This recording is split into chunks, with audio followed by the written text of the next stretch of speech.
Assalamualaikum, salam Malaysia Madani. Saya Nurul Zahira Muhammad Razi dalam Dunia 11 Pagi. Berita radio bervisual bersiaran serentak di platform media sosial, saluran TV dan radio. Kadar inflasi di Jepun meningkat 3.4% pada bulan lepas sejajar dengan jangkaan pasaran.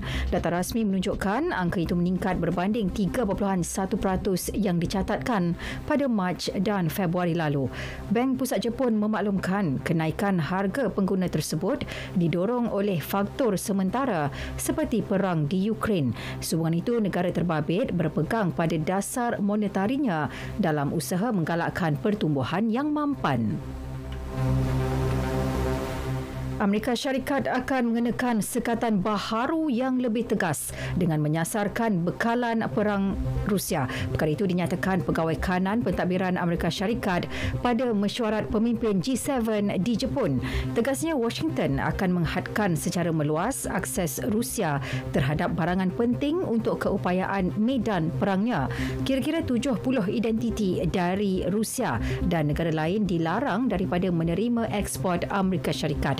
Malah akan ada lebih 300 sekatan baharu terhadap individu, entiti, kapal dan pesawat. Ahli G7 lain juga bersedia melaksanakan sekatan baharu dan kawalan ekspor terhadap Moskow.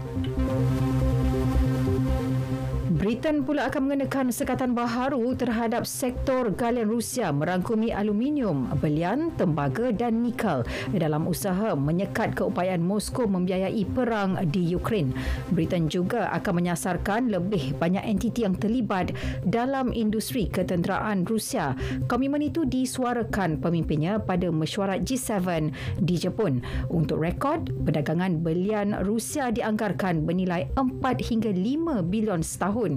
Sidang kemuncak G7 dijangka membawa siri sekatan baharu terhadap Kremlin, termasuk langkah Amerika Syarikat mengenakan 70 lagi entiti Rusia dalam senarai hitam perdagangan. Konflik di Sudan, PBB mengecam beberapa pelanggaran serius perjanjian oleh dua pihak bertelagah di Sudan. Perjanjian yang dicapai minggu lalu bagi membolehkan orang awam diselamatkan selain membenarkan bantuan disampaikan. Ketua Misi Bantuan PBB Martin Griffith mengakui walaupun bantuan kemanusiaan meningkat, namun masih berlaku serangan di beberapa tempat.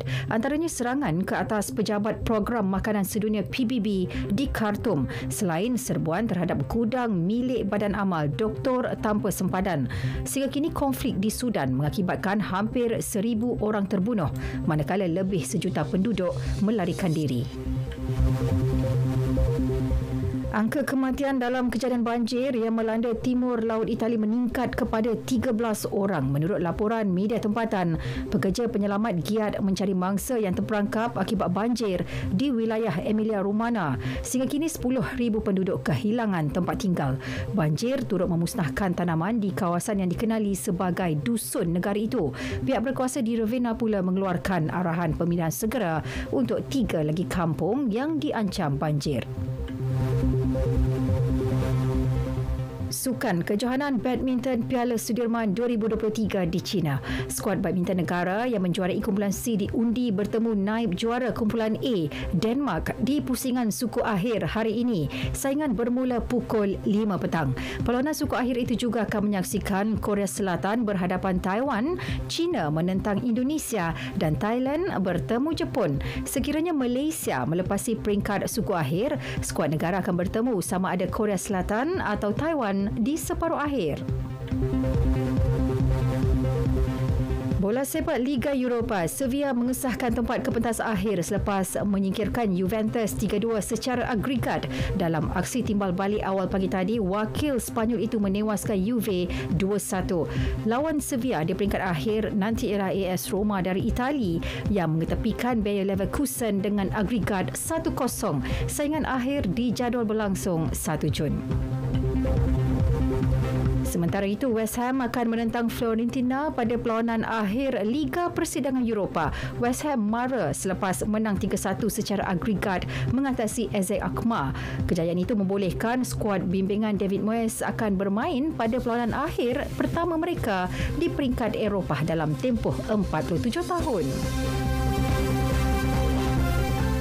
sekian berita yang disunting oleh Nik Hafizul Baharudin dari Pusat Berita RTM. Assalamualaikum. Salam Malaysia Madani.